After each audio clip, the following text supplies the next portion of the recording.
안녕하세요. 반갑습니다. 저는 필름메이킹 관련 채널을 운영하고 있는 푸 작가라고 합니다. 현재 저는 FX3와 FX6를 함께 운영하고 있어요. 주로 인터뷰 촬영이나 셋업 촬영에는 FX6를 사용하고요. 짐벌 촬영이나 자연 촬영 같이 움직임이 많을 때는 아무래도 가벼운 FX3를 선호하는 편이죠.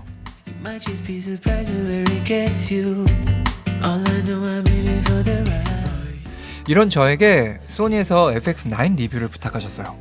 물론 궁금하기는 했습니다. FX 시리즈의 최상위 바디는 어떨까? 하지만 가격도 만만치가 않았고 이 녀석을 내가 혼자 운영할 수 있을까? 라는 두려움 때문에 반쯤은 포기하고 있었는데요. 이번 리뷰 덕분에 이 녀석을 한 열흘 정도 사용해볼 수 있었습니다. 자, 그럼 FX6 사용자가 바라본 FX9 리뷰 지금 시작합니다.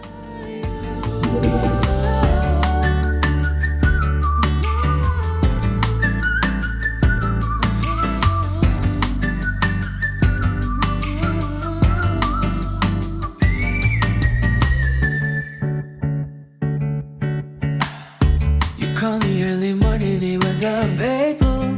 You was out late last night, drinking with your girls when you come through. But every time you do, we fight. I'm only asking once, can we not do this? I don't wanna fight all night. I'd rather kiss your lips and undress you and take you on your favorite ride. But you don't care if you hurt me.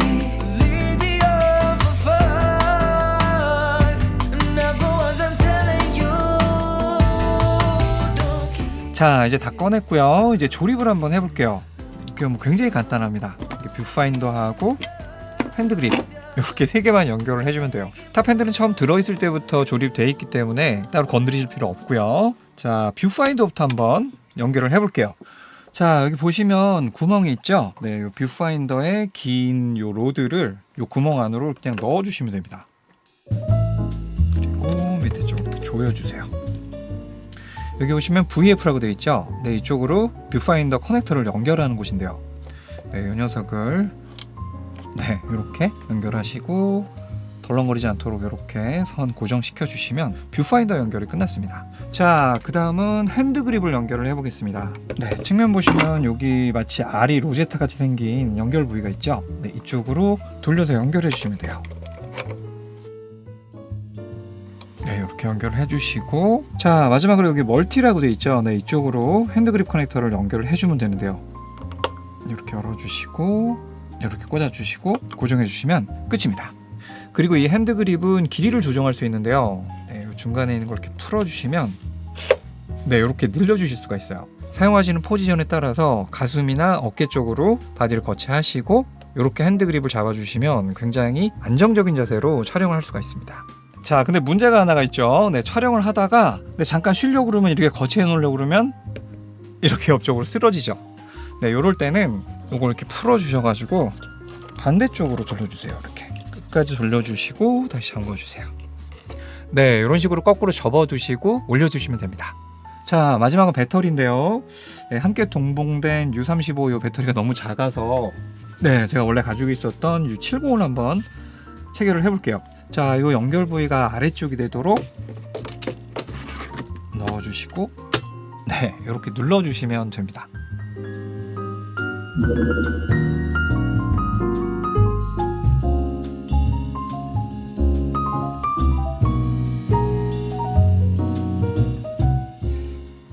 일단 FX6하고 비슷하면서도 뭔가 좀 더 묵직하고 듬직한 느낌이에요. 가장 많은 버튼들이 붙어있는 왼쪽부터 보겠습니다. 레코딩 버튼, 홀드 버튼, 볼륨 버튼 있고요. ND 필터 파츠, 포커스, 조리개, ISO 화이트 밸런스 셔터 버튼, 아래는 개인 프리셋과 화멜 프리셋이 있습니다. 그리고 여기 9번 커스텀 버튼이 숨어 있습니다. 기본적인 시스템은 FX6와 거의 동일한 것 같아요. 옆쪽에 1, 2, 3, 7, 8 이렇게 5개의 커스텀 버튼과 디스플레이 버튼, 슬롯 셀렉터가 있습니다. 그리고 여기가 오디오 파츠인데요. 이렇게 열어보시면 FX6는 외부에서 2개의 채널만 컨트롤이 가능했거든요. 근데 이 녀석은 보시는 것처럼 4개 모두 외부에서 컨트롤이 가능해요. 또 1, 2번 채널은 외장 마이크와 내장 마이크, MI-슈 이런 오디오 소스 선택도 메뉴에 들어갈 필요 없이 이쪽에서 바로 선택할 수 있습니다. 아래쪽에 썸네일과 메뉴 버튼 있고요. 재밌는 게 FX6에는 없는 요 방향키가 있습니다. 아무래도 덩치가 있기 때문에 핸드그립 없이도 촬영할 수 있도록 바디에 많은 버튼들을 배치한 것 같아요.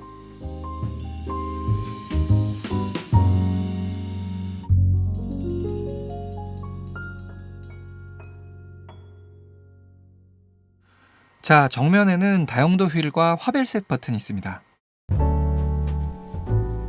그리고 FX9은 렌즈 체결 방식이 좀 다른데요. 레드나 PR 마운트 같이 이렇게 조임새를 돌려서 렌즈를 교환합니다. 아무래도 렌즈를 더 단단히 잡아주기 때문에 시네마 렌즈 같이 무거운 렌즈를 체결할 때는 좋은 솔루션인 것 같습니다. 뒤쪽에는 헤드폰 단자와 배터리 삽입구 있고요. 이쪽이 입출력 단입니다.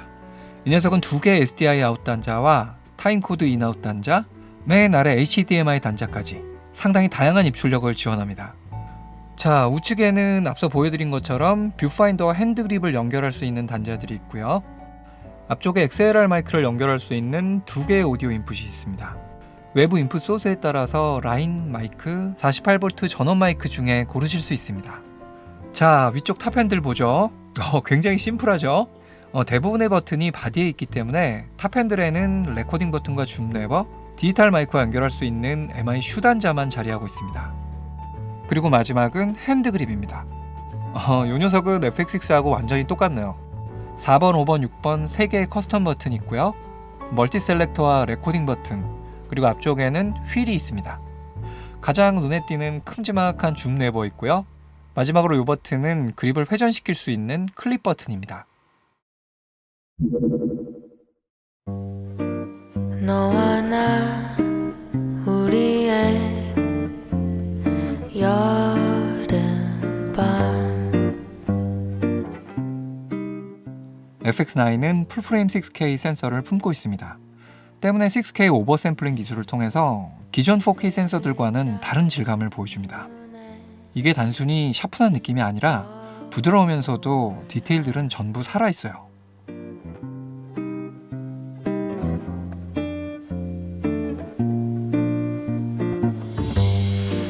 잠깐만 아니야 떠오른 그 말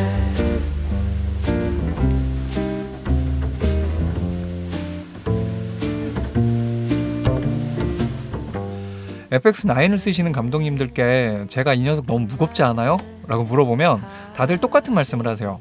바로 이 질감 때문에 이 녀석을 포기할 수 없다고.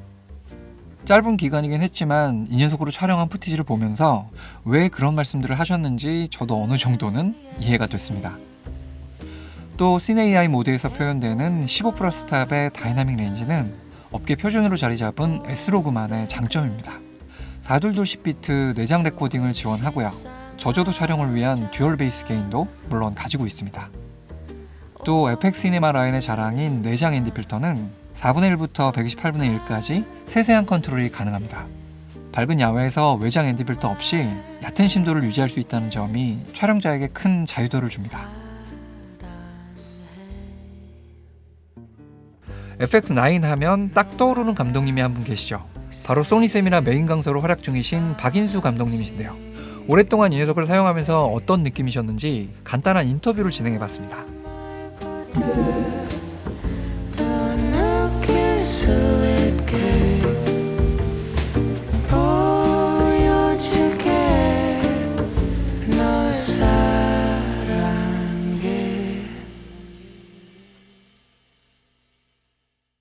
사 년 전 가구 브랜드 촬영이었어요. 그때도. 근데 그때 이걸 갖기 전에 갖고 있던 제품이 알파 7 S2였는데 그 브랜드의 대표하는 영상을 만들어 드리는데 S2로는 촬영하기에는 제 스스로 좀 죄송스러운 것도 있었고, 그래서 그 브랜드 영상 촬영을 계기로 주문을 바로 넣었고 처음 사용했었는데 쉽게 운용을 했었죠.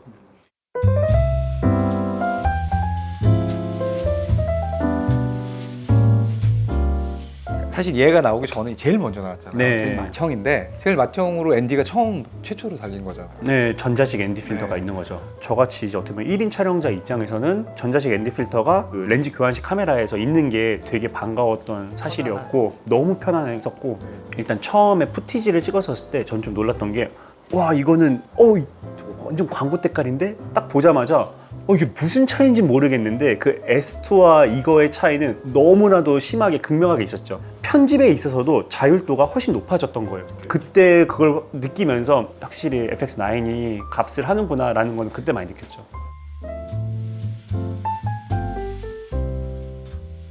일단은 퀄리티의 차이가 확실히 있어요. 이거는요. 제가 보통은 그 차이를 많이 느꼈던 게 이제 투캠을 사용해서 인터뷰를 찍었었어요. 근데 그때 편집을 하면서 제가 딱 보니까 이거는 진짜 급이 나눠져 있구나라는 걸 확실히 느꼈던 게 FX9은 3보다도 훨씬 더 해상력이 높고 인물, 특히 인터뷰를 투캠을 많이 사용을 하니까요. 인물의 뭐 피부 표현이라든지 편집을 할 때 보면은 그 차이가 되게 많이 있고, 그리고 또 한 가지는 솔직히 말해서 FX3랑 9이랑 색감 차이가 좀 있어요. 저는 이제 FX3를 9으로 맞추기는 하는데 그 작업이 처음에 좀 들어가기는 해요. 근데 확실히 FX9은 3에 비하면 해상력이 훨씬 높은 거는 제가 편집을 해보면서 느꼈던 사실인 것 같아요. 오버샘플링을 하잖아요. 그러니까 6K 센서 크기로 쫙 받아가지고 네. 그 4K로 오버샘플링을 해서 압축을 하다 보니까 입자가 고와진다?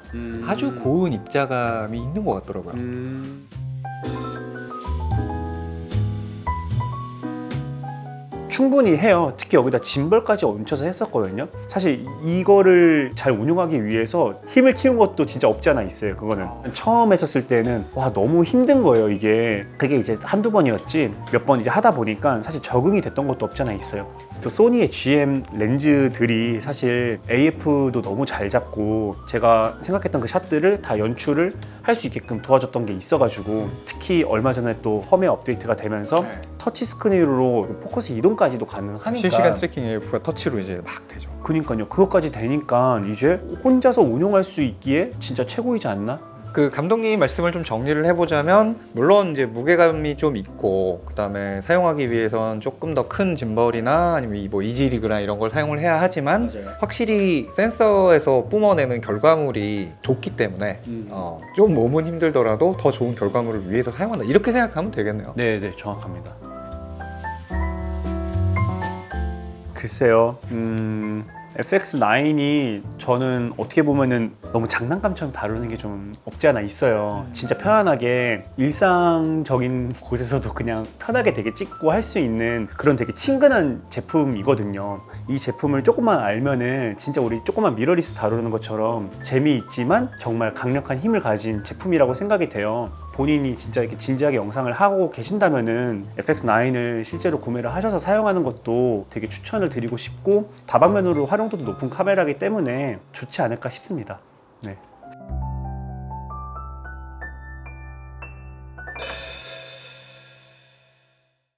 FX9은 21년 11월에 3.0, 올해 3월에는 3.01로 펌웨어 업데이트를 했는데요.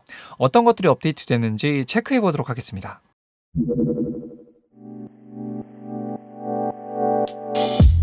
You call me for one last dance, then you hypnotize me into a trance. 첫 번째는 아나모픽 비율 지원입니다.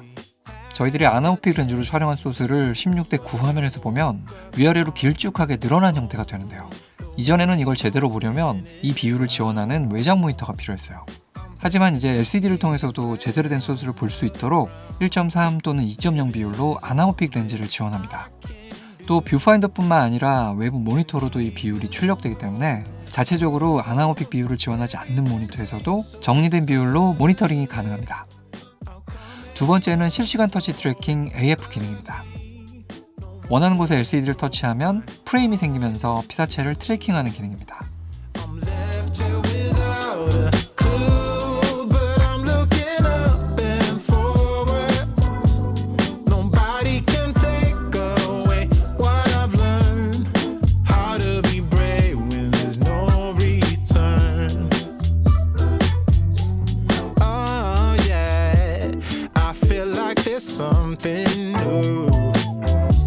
Something in the air, some point of view.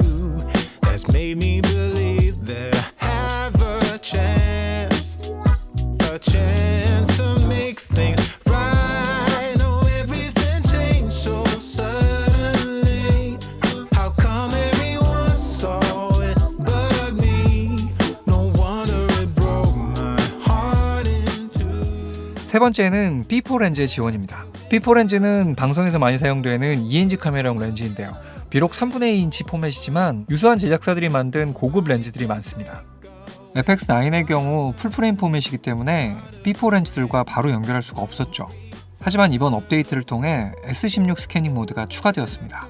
물론 LA-2B1이라는 어댑터를 사용해야 하지만 기존 B4 렌즈들을 올바른 화각으로 사용할 수 있게 되었어요. 단 이 모드를 사용하실 때는 레코딩 옵션을 1080p로 설정해 주셔야 합니다.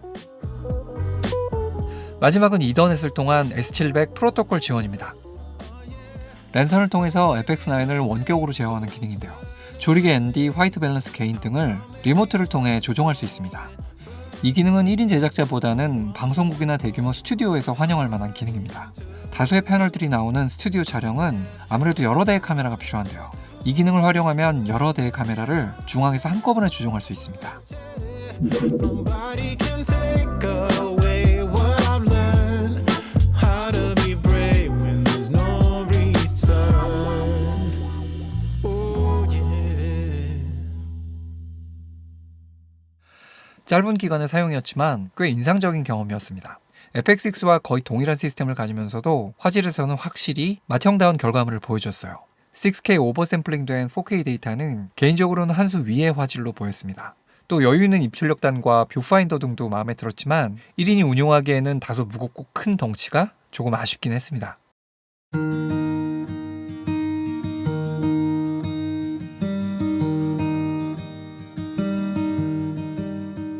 FX9은 소규모 제작사부터 대형 방송사까지 다양한 곳에서 이미 많이들 사용하고 계십니다.